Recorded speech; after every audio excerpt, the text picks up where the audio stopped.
Ganna jalqabanii birraatti tarkaanfatu, jaalala jalqabanii dhuma Rabbiin kadhatu.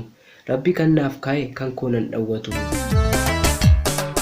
Ashamaa akkam jirtu dhaggeeffattoonni keenya Oromiyaa Maas Miidiyaa irraa qophii keenya irraatiin ergaawwan jaalalaa garaagaraa qabannee isin midhaaneerra hamma xumura qophii keenyaatti subscribe, share, like, comment gochuun nu waliin turan affeerraa keenya turtii gaarii. Gorsa xiinsammuu jaalalleewwan adda bahuu barbaadaniif. Yoon isarraa adda ba'e inni ni miidhama yookaan yoon isheerraa adda ba'e isheen ni miidhamti jettee jaalala akka ittiin fufne. Otuu beektu jaalallee kee waliin jiraachuun kee miidhuu keedha malee fayyaduu kee miti.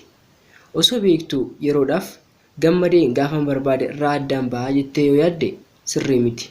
Yaada sana dhiistee osoo jaalallee kee hin miidhin akka armaan gadiitti karaa nagaan irraa adda ba'i. Guyyaa jaalalli keenya itti fufuu hin danda'u jettee murteessite otoo hin murteessin itti yaaduun akkuma jirutti ta'ee gaafa sanaa kaasii irraa adda ba'i.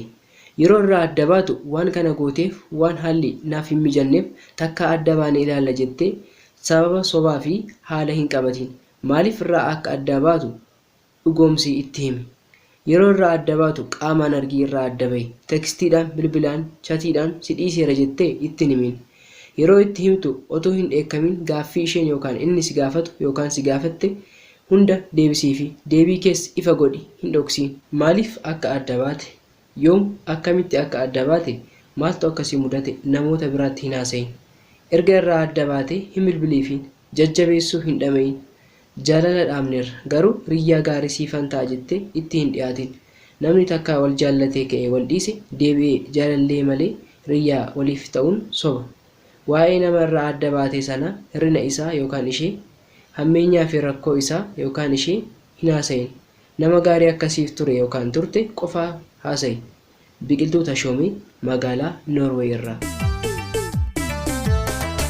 Beenus hin gabbaru waraansa jecha namaa waliin dabarsine nuti addaan hin baanu jennee wal abdanne riyyaa jaalalaa wal fana kan kaane addaan osoo hin bahin kan waliin guddanne ololaa famiidhaaf iddoo kan hin laanne rakkoo dararamaa waliin dandamanne kunuu hanga har'aatti kan waliin jiraanne har'a maaltu dhufnaan adda ba'uuf kaane waan hedduudha ture kan waliin dharraane maaliin godha garuu akkan yaadeen taane ija mararteedhaan yeroon si ilaalu addunyaarraan dhabee siin kan naaf caalu siin ala eenyuree kan dhibee koo yaalu osoo kana beektu maaliif na darartee jaalala mi'aawaa seenaa maaliif taasistee ofii kee filattee naan qofaatti na hambistee akkatti na jaallattu sana yommuun yaadume har'a jaalalli keessuni maaliif dafee dhume hin gawwamiin maaloo qabeenyi fixeensa ganamaatii uumama kamiyyuu kan walitti hidhu jaalala dhugaatii ganna jalqabanii birraatti tarkaanfatu jaalala jalqabanii dhuma Rabbiin kadhatu.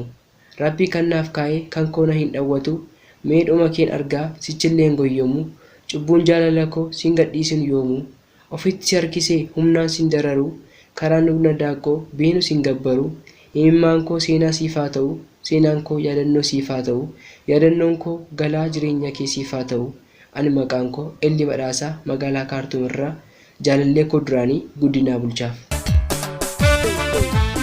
Adda baana hin seene gaafatte tokkichi kee ana gaafa naan jette gaafa na dhungatte yeroon si hammadhe waliin deemna se'een icciitii koo himadhe karaa dheeraa jaalalaa waliin qaxxaamurraa nama hin barbaannu nuti waliif jirraa hafuura keenyatu anaaf siif qorichaa waadaa keenya ammaatu borii keenyaaf riqichaa jettee soba keetiin keessii koo madaa'e haamileen koo cabee namaa gadi ta'e waa'ee keef boonii koo ani yoomiyyuu hin gaabbu kan waaqni naaf kennu reekoo sin dhabu.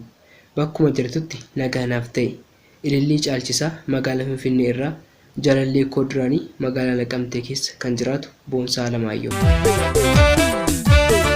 Nuti jabbiif otoo hin hambisiin adurree faannaan laachaa callaa laga ceesifnee ofiimmoo girdii nyaachaa harmee keenya dagannee haadha ormaa jala kaa'achaa ba'aa ofii hin baannee ormaaf gadi jennee baachaa kaannisa dammaa gumnee awwaannisa hin horsiifnu nama dhoqqeenuu hin malleef teessorraa hin korsifnu qimmiidamnee arreedaa aduu bonaan qaaqaamne cabnee caba okkolaa hin jiraannu xaxamne qeerroof qarreen tokko taane mirga keenya kabachiifna Tolosaa Addaamaa magaalaa Jaartii Jaardagaa irraa qeerroof qarree Oromoo hundaaf. Yoo ati deemtees na dhiistee ani hin dhabu kennaa koo jaalala keef amanamee miidhabuun koo anaaf gammachuu kooti waadaa isa dhugaa boqonnaa sammuu kooti. Yoon si dhabellee seenaan kee na bira jira. Jaalala kee waliin qabadheen jooraa oola. Ati nagaa naaf ta'i bakka jirtutti sin jaalladhan ture. Amma garuu anaaf gaaffiidha. Ammas nagaa naaf ta'i jireenya gaarii siifan hawwa. Caaltuu Darajjee magaalaa Finfinnee irraa jaalallee kuduraaniif magaalaa Naqqamtee keessa kan jiraatu Mirreessaa Dachaasaaf. Egaan dhaggeeffattoonni keenya jalqabarraa kaastanii waan nu waliin turtaniif galanni keenya guddaadha. Subscribe, share, like, comment gochuunis akka nu jabeessitan akka nu deeggartan isiniin jenna. Egaan qophii keenya irraa akka waa hubattan waa barattan abdiin keenya guddaadha. Qophii gara biraatiin haga walitti deemnutti turtii gaarii.